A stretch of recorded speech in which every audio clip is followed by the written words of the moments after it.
পর 11ই মার্চ অনুষ্ঠিত হওয়া ডাকসু নির্বাচনে বাংলাদেশ সাধারণ ছাত্র অধিকার সংরক্ষণ পরিষদ কর্তৃক নির্বাচিত হওয়া সহ সভাপতি ভিপি নুরুল হক নূর এবং সমাজসেবা সম্পাদক পদে আক্তার হোসেনকে দায়িত্ব গ্রহণের ব্যাপারে বাংলাদেশ সাধারণ ছাত্র অধিকার সংরক্ষণ পরিষদ নীতিগতভাবে সিদ্ধান্ত নিয়েছে।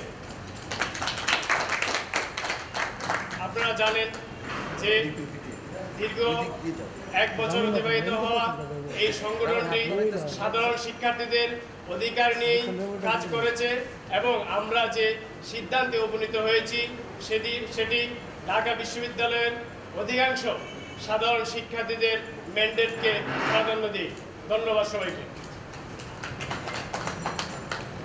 দীর্ঘ 28 বছর পরে 11ই মার্চ যে ডাকসু নির্বাচন অনুষ্ঠিত হয়েছে, সেই নির্বাচনটি সারা দেশের মানুষের কাছে যেমনটি প্রত্যাশা ছিল সে ধরনের একটি নির্বাচন বিশ্ববিদ্যালয় উপহার দিতে পারেনি।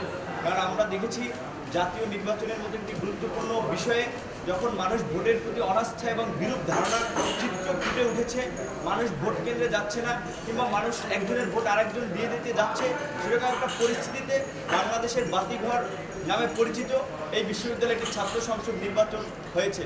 সেই জায়গা থেকে সমগ্র জাতির প্রত্যাশা ছিল এই বিশ্ববিদ্যালয়ে এমন একটি নির্বাচন হবে যেটি পরবর্তীতে জাতীয় রাজনীতির ক্ষেত্রে একটি দৃষ্টান্ত হয়ে থাকবে। কিন্তু আমরা খুব হতাশার সাথে লক্ষ্য করলাম, শুধু আমরাই নয়, সমগ্র জাতি খুব হতাশা নিয়ে দেখেছে ঢাকা বিশ্ববিদ্যালয়ে একটি প্রশ্নবিদ্ধ নির্বাচন হয়েছে। আমরা একটা কথাই বলতে চাই যে ঢাকা বিশ্ববিদ্যালয় যদি প্রশ্নবিদ্ধ হয়, পুরো বাংলাদেশ প্রশ্নবিদ্ধ হবে। সেই জায়গা থেকে আপনারা দেখেছেন যে শিক্ষার্থীরা পুনর্নির্বাচনের দাবিতে আন্দোলন করতেছে এবং আমরাও তাদের সাথে একাত্মতা পোষণ করেছি। আর ডাকসু নির্বাচনকে কেন্দ্র করে আগামীকালকে যে অভিষেক অনুষ্ঠান হতে যাচ্ছে, সেখানে আমরা শিক্ষার্থীদের চাওয়া পাওয়াকে প্রাধান্য দিয়েই আমরা আনুষ্ঠানিকভাবে দায়িত্ব গ্রহণ করব এবং শিক্ষার্থীদের পুনর্নির্বাচন সহ যে বিশ্ববিদ্যালয়ে অন্যান্য সমস্যা রয়েছে সেটি সমাধানকল্পে আমাদের নিয়মতান্ত্রিক যে আন্দোলন সংগ্রাম সেগুলো চলবে। আপনারা জানেন যে 28 বছর ধরে এই ঢাকা বিশ্ববিদ্যালয়ে ডাকসু নির্বাচন হয়নি। শুধু ডাকসুই নয়, অন্যান্য বিশ্ববিদ্যালয়ের ছাত্র সংসদ নির্বাচন হয়নি। এর মাধ্যমে ছাত্র সংসদ নির্বাচন না হওয়ার কারণে আমরা দেখেছি বিভিন্ন বিশ্ববিদ্যালয়গুলো কিংবা শিক্ষা প্রতিষ্ঠানগুলোতে মেধাভিত্তিক সুস্থ ধারার ছাত্র রাজনীতির পরিবর্তে অর্থ পেশিশক্তি নির্ভর অপরাজনীতির বিকাশ ঘটছে, যার কারণে আমরা দেখি শিক্ষাঙ্গনে প্রায় আধিপত্যকে কেন্দ্র করে ছাত্র সংগঠনগুলোর মধ্যে সংঘর্ষ, গোলাগুলি কিংবা হত্যার মতো ঘটনাও ঘটে। সেই জায়গা থেকে আমরা বাংলাদেশ সাধারণ ছাত্র অধিকার সংরক্ষণ পরিষদ আহ্বান জানাই যে অতি দ্রুত সকল বিশ্ববিদ্যালয় এবং কলেজে ছাত্র সংসদ নির্বাচন চালু করার মাধ্যমে সুস্থ ধারার মেধাভিত্তিক ছাত্র রাজনীতি গড়ে তুলতে এবং জাতীয় রাজনীতিতেও এই ধরনের সুস্থ ধারার রাজনীতির বিকাশে যে ছাত্র রাজনীতি সহায়তা করবে, সেই ধরনের ছাত্র রাজনীতি আমরা সকল ধরনের বিশ্ববিদ্যালয় কলেজে চাচ্ছি এবং অতি দ্রুতই সকল কলেজ বিশ্ববিদ্যালয়ের ছাত্র সংসদ নির্বাচন চালু করার জন্য আহ্বান জানাচ্ছি। এবং আমরা ঢাকা বিশ্ববিদ্যালয়ের শিক্ষার্থীদের যেটা আমরা বলেছি, এত প্রতিকূলতাও সত্ত্বে যে শিক্ষার্থীরা আমাদেরকে ভোট দিয়েছে তাদের সেই ভোটের প্রতি শ্রদ্ধা রেখে তাদের দায়বদ্ধতার জায়গা থেকে আমরা দায়িত্ব নিচ্ছি এবং দায়িত্ব নিয়ে আমরা বর্তমানে ঢাকা বিশ্ববিদ্যালয়ে যে সমস্যাটি প্রকট আকার ধারণ করেছে, আপনারা দেখেছেন যে একজন শিক্ষার্থী, বলা হয় ঢাকা বিশ্ববিদ্যালয়কে দেশের সর্বোচ্চ বিদ্যাপীঠ, সেখানে চান্স পায় নিজের মেধা দিয়ে ভর্তি পরীক্ষায়, কিন্তু আমরা অত্যন্ত হতাশার সাথে লক্ষ্য করি যে মেয়েদের হল এবং ঢাকা বিশ্ববিদ্যালয়ের নবনির্মিত বিজয় একাত্তর হল ব্যতীত অন্যান্য হলগুলো প্রশাসন অলিখিতভাবে ক্ষমতাসীন ছাত্র সংগঠনগুলোর কাছে এক প্রকার ইজারার মতো দিয়েছে।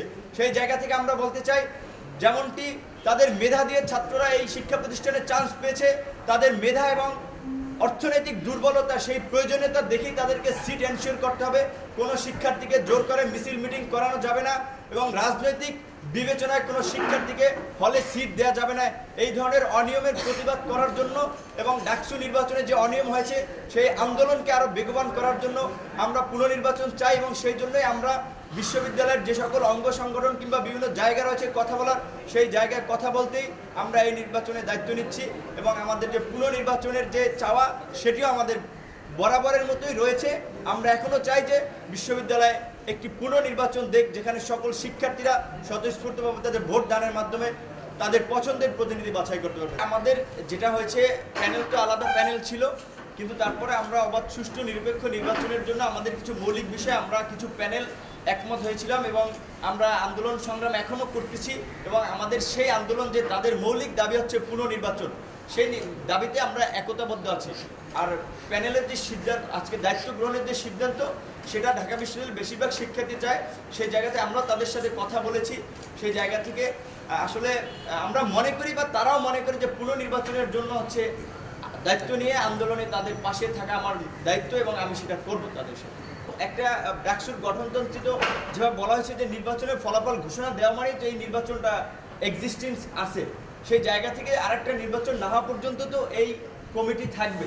সেই জায়গা থেকে যতদিন পর্যন্ত পুনর্নির্বাচন না হয় ততদিন পর্যন্ত তো শিক্ষার্থীদের সমস্যার সমাধান আমাদের কাজ করতে হবে। যেহেতু 28 বছর পরে নির্বাচন হয়েছে, আমরা চাই না যে এই প্রক্রিয়াটা থেমে থাকুক, প্রক্রিয়া চলমান থাকুক, কার্যক্রম অব্যাহত থাকুক।